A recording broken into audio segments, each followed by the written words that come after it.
Selamat malam, terima kasih telah bersama saya.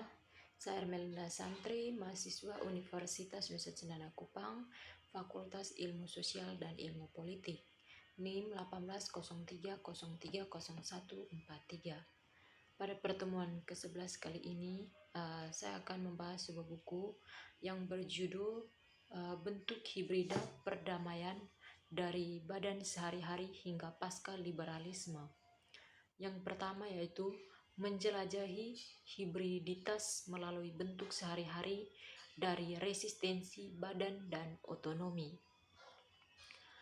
Perdamaian bukanlah konsep universal yang dapat diubah secara identik antara konteks konflik yang berbeda, melainkan bentuk perdamaian yang unik muncul ketika strategi institusi dan norma internasional intervensi pembangunan perdamaian liberal demokratis bertabrakan dengan kehidupan sehari-hari para aktor lokal yang terkena dampak konflik.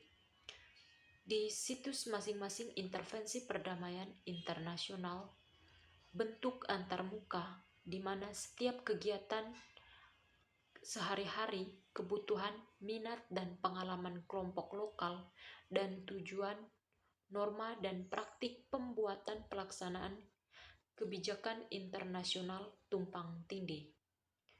Dalam ruang ini, berbagai praktik tanggapan dan lembaga termasuk bentuk jamak penerimaan dan perampasan penolakan dan penggunaan otonomi muncul dan menghibridisasi untuk perdamaian yang diajukan oleh aktor internasional. Dalam proses hibridisasi aktor, baik yang berbasis lokal maupun internasional, membentuk kembali norma, lembaga, dan kegiatan yang bersangkutan melalui setiap praktik sehari-hari seperti interaksi verbal, organisasi, dan bahkan terbuka konflik. Dengan demikian, cara intervensi perdamaian tertentu adalah nyata di lapangan, sangat tergantung pada dinamika hibridisasi yang terjadi di sepanjang antarmuka bersama antar lokal dan internasional. Yang kedua yaitu agensi dan aktivis sehari-hari. Menulis kehidupan sehari-hari, menyapa yang halus, dan cara di mana perlawanan oleh orang biasa terjadi. Daripada melihat penindasan, melihat kemungkinan dalam kehidupan sehari-hari dan dalam kekuatan formatif dari aktivitas duniawi. Tindakan di ranah pribadi menjadi kesempatan untuk hak pilih sebagai lawan penindasan. Hal ini sangat sesuai dengan gagasan yang diproyeksikan di sini bahwa kelompok agregasi pentingnya kegiatan kecil yang dilakukan oleh berbagai pelaku secara bersama-sama menentukan kekuatan yang tidak mungkin salah dalam sistem internasional.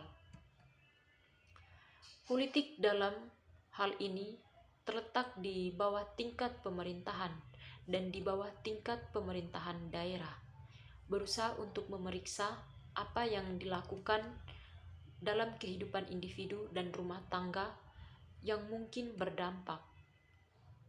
Aktor apa dan tindakan dibawa oleh sikap seperti itu karena politik, dan bagaimana mengubah wacana arus utama jika dianggap. Jika kita mengakuinya praktik semacam itu dan melihat ke belakang, maka kita mungkin mulai melihat potensi ruang politik yang berada di luar, yang dianggap sudah dihuni dan dimanfaatkan. Bagian yang ketiga yaitu keadilan hibriditas pasca konflik di peace building atau resistance competition.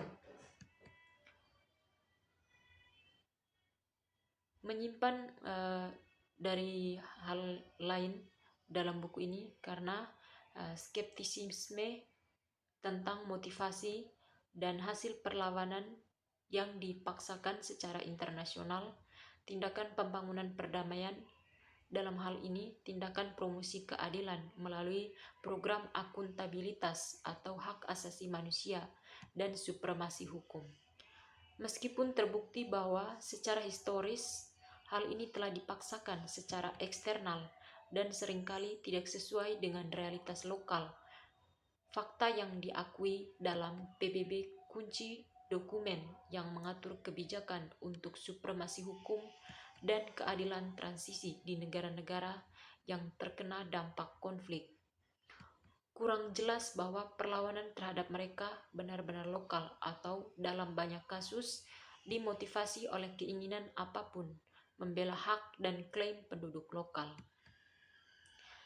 Sebaliknya, banyak file kritik terhadap proses peradilan pidana internasional dan internasional promosi supremasi hukum berasal dari akademisi dan pendukung eksternal, sementara yang lain datang dari pemimpin dan elit negara yang mementingkan diri sendiri di tingkat nasional dan dari tokoh masyarakat dengan kepentingan tertentu di tingkat yang lebih lokal. Meski demikian, terlepas dari sumber dan motivasinya, dari kritik tersebut, dua tren penting muncul. Pertama, internasional itu aktor harus memperhitungkan hibriditas yang sudah ada sebelumnya dalam pro keadilan cases dalam negara.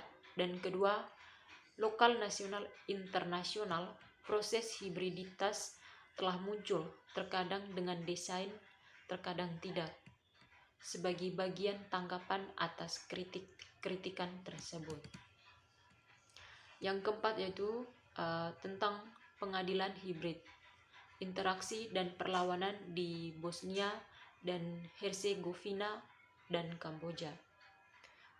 Seperti yang telah ditunjukkan dari bagian sebelumnya, pengadilan hibrida di Kamboja telah menjadi tempat interaksi dan hubungan yang kompleks antara profesional peradilan nasional dan internasional, melayani sebagian tempat untuk kontestasi dan negosiasi, tapi mereka juga memfasilitasi kegiatan berulang, kerjasama dan kolaborasi antara semua aktor terlibat.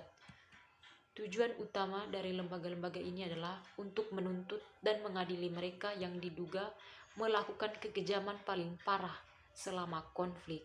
Namun, pengadilan hibrida telah membentuk proses tersebut, pembangunan perdamaian dengan memfasilitasi hubungan antara nasional dan antar profesional nasional. Bahkan jika dalam bidang terbatas, dengan memperkenalkan yang baru prosedur yang akan diambil alih oleh warga negara dan oleh stimulasi melibatkan masyarakat sipil dalam keterlibatan mereka dan menangani kekejaman masa lalu. Yang kelima yaitu bentuk hibrida perdamaian dan ketertiban di Pulau Laut Selatan, pengalaman dari Bougainville atau Papua New Guinea.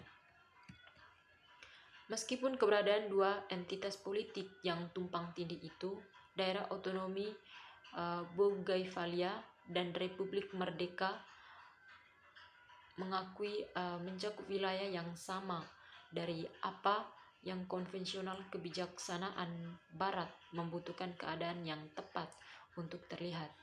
Sebenarnya pengaturan ini